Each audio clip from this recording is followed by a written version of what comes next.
सुखदेव जी कौन है पता है? एक बार नारद जी चले गए कैलाश पर। देखा कि भगवान शिव, शशांक शेखर, औढ़रदानी, प्रलयंकर, शंकर ध्यानस्थ बैठे हैं। तो लौट पड़े। लौटते समय कौन मिल गई? माता पार्वती जी ने पूछा कि नारद जी आप चले जा रहे हैं, आने का कोई अभिप्राय आपने तो कहा नहीं। तो नारद जी ने कहा कि ये मैया भगवान शिव जी से मिलने आया था, लेकिन शिव जी ध्यान में हैं, मैं नहीं चाहता कि उनका ध्यान टूट जाए। मन में जिज्ञासा थी, कभी कभी मन में बात उठती है तो चल पड़ता हूँ। पार्वती माता ने कहा क्या मेरे योग्य वह बात नहीं है कि हमसे कह दो?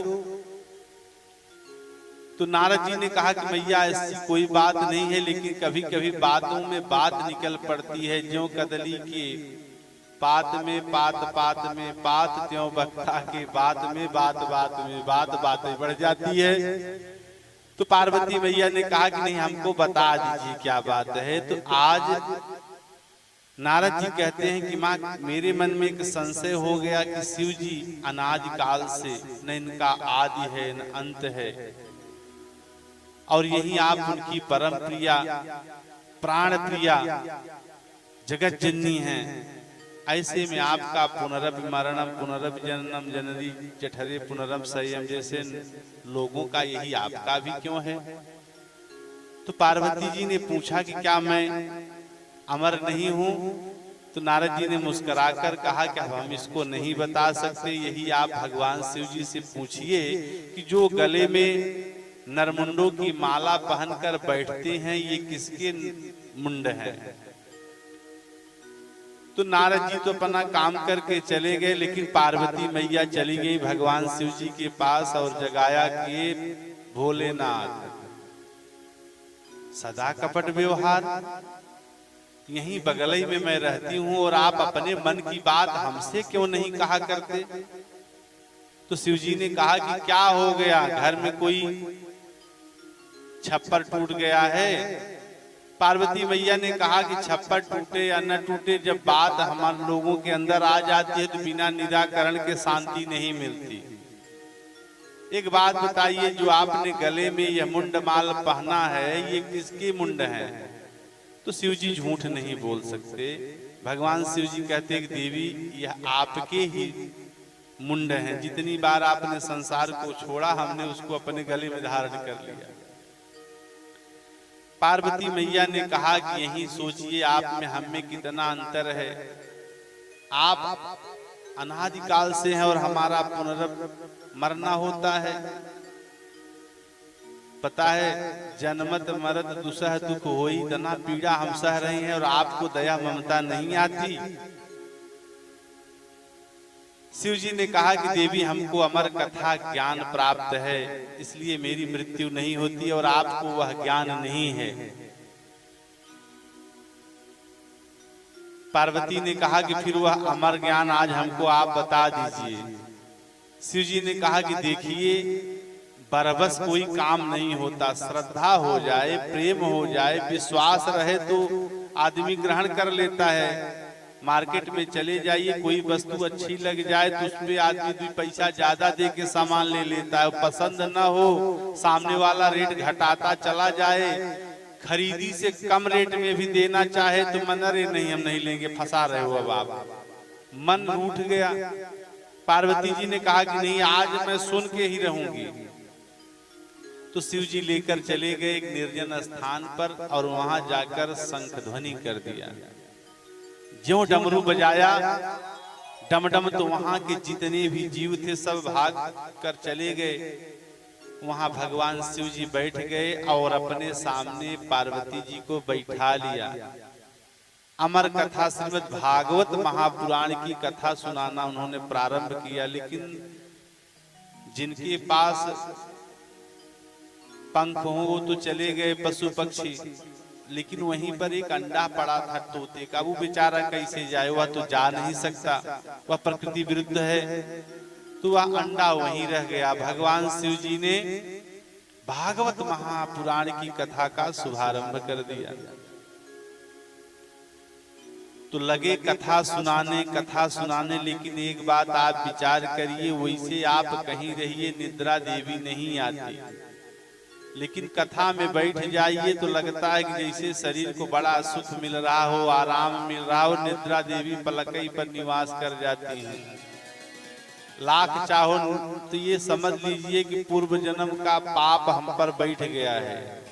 अभी मैं नहीं कह रहा हूं कि पूर्व जन्म के पाप से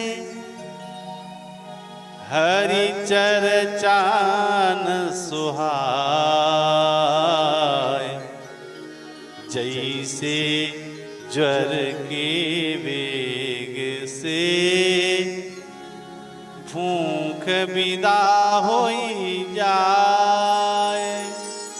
जैसे बुखार हो जाने पर बढ़िया पूरी हलवा बने लेकिन आपको अच्छा नहीं लगेगा, कितना सुंदर पनीर की सब्जी बन जाए। ऐसे ही जब हमारे जीवन में पूर्व जन्म का पुण्य नहीं है तो हमें भगवान की कथा नहीं मिलेगी। अब आप पूछोगे कि ये पंडित जी कैसे, तो चले जाइए स्टेशन पर, चालू में इतनी गर्दी है, रिजर्वेशन में भी गर्दी है, और बगलिए में एसी का डिब्बा खाली जाता है, और आप सोचिए कि इसमें बैठ के चले जाएं तो जा पाओगे? टीटी आकर दंडित करेगा, उतार देगा, ऊपर से पैसा भरना पड़ेगा। ऐसे ही जब पुण्य का टिकट नहीं है तब भगवान की कृपा आप पर नहीं होगी तो वह सुलभ नहीं हो पाएगा। एक महानुभाव चले गए टिकट लेने के लिए, टिकट बाबू ने टिकट दिया तो पूछा कि टिकट बाबू क्या आप बम्बई गए हो? उसने कहा कि नहीं, हम तो बम्बई नहीं गए, हम तो यहीं जौनपुर में पढ़े लिखे, हमको नौकरी मिल गई तो हमें बम्बई जाने की क्या जरूरत है।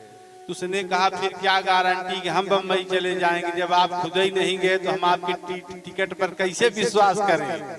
तो उसने कहा कि हमको सरकार से मान्यता प्राप्त है, हम टिकट दिए, हम भले बम्बई नहीं गए हैं लेकिन ये दावा है कि आप बम्बई चले जाओगे। ऐसे एक आदमी चला गया, महाराज से पूछा कि महाराज स्वर्ग कैसा है, आपने देखा? तो महाराज ने कहा मरे कब जब स्वर्ग देखते, ये तो मरने के बाद ही स्वर्ग नरक मिलेगा ना। तो कहें फिर क्या गारंटी है कि हम स्वर्ग जाएंगे? तो पंडित जी ने कहा कि हम भगवान के अनुयायी हैं, टिकट बांट रहे हैं, हम स्वर्ग गए कि नहीं गए, अगर हमारी बात पर आपको विश्वास होगा तो आप जरूर स्वर्ग चले जाओगे, जैसे वो बंबई जा रहा है। लेकिन प्रेम विश्वास तो अपना होना चाहिए। मैया पार्वती जी कथा सुनने के लिए बैठी हैं, भगवान शिव जी सुना रहे हैं, तो भगवान शिव जी भगवान को आराध्य मानकर अपने हृदय में धारण करके मुस्कुरा कर उनकी छवि का बाकी झांकी का दर्शन करके कथा सुना रहे थे। पार्वती जी सुनती गई, लेकिन बीच में निद्रा देवी ने आकर उनको सुला दिया। जब सो गई तो अंडा विगलित हो गया था। क्यों? क्योंकि शिव जी से वह ज्ञान प्राप्त कर रहा था। शिव जैसा कोई त्रिकालदर्शी है, और भगवान शिव की वाणी को सुनते ही उसमें जरूरत से ज्यादा विकास होने लगा। आज वह अंडा विगलित होकर हिष्ट पुष्ट हो गया और लगा हुंकारी भरने। जब दशम स्कंध की कथा आई तो माँ पार्वती जी जग गई। उन्होंने कहा कि ए महादेव, आपने सारी कथा बताई, लेकिन भगवान कृष्ण के जन्मोत्सव की कथा, लीला के वर्णन तो आपने किए ही नहीं। शिव जी ने आंख खोलकर देखा कि क्या आप सो गई थी? पार्वती जी ने कहा कि मैं सो गई थी। तो भगवान शिव जी ने कहा फिर हुंकारी कौन भर रहा था? जब देखा तो एक तोता बैठकर भगवान को प्रणाम कर रहा था। हे भगवान शिव, आपकी कथा से हम आनंदित हुए, तृप्त हो गए। शिव जी ने सोचा कि अगर कहीं ये निशाचर हुआ तो अत्याचार करेगा, अपना त्रिशूल चला दिया। वह तोता जो अमर हो चुका था, अष्ट सिद्धि नवनिधि के दाता, जिनमें सब प्रकार की सिद्धि निधि व्याप्त है, उसे क्या कहना। भागता हुआ चला गया। अरणी देवी जो व्यास जी की परम प्रिया थी, जम्हाई ले रही थी, तो वह सूक्ष्म स्वरूप धारण करके उन्हीं के उदर में जाकर स्थापित हो गया। जब त्रिशूल ने देखा कि अरे ये तो वेद व्यास जी की प्रिया हैं, तो त्रिशूल रुक गया। शिव जी ने आदेश दिया कि लौट आओ। क्यों? क्योंकि जब माता सुलक्षणा हो तो पुत्र में दोष नहीं होगा। अरे इतना विचारवान अगर माता है तो अब यह संत ही होगा, ये गारंटी है, दावा है।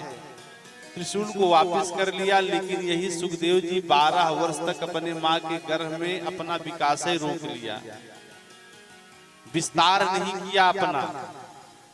वेद व्यास जी एक दिन पूछ लेते हैं कि हे पुत्र, तुम कौन हो? अपनी माता को इस प्रकार से कष्ट दे रहे हो, तुम्हें क्या चाहिए? तो अंदर से आवाज आई कि हे पिताश्री, अगर आप उस परम पिता परमेश्वर जगदीश्वर ईश्वर को साक्षी करके यह वचन दिलवा दे कि उनकी वैष्णवी माया हमको नहीं परेशान करेगी, तो मैं बाहर आऊंगा।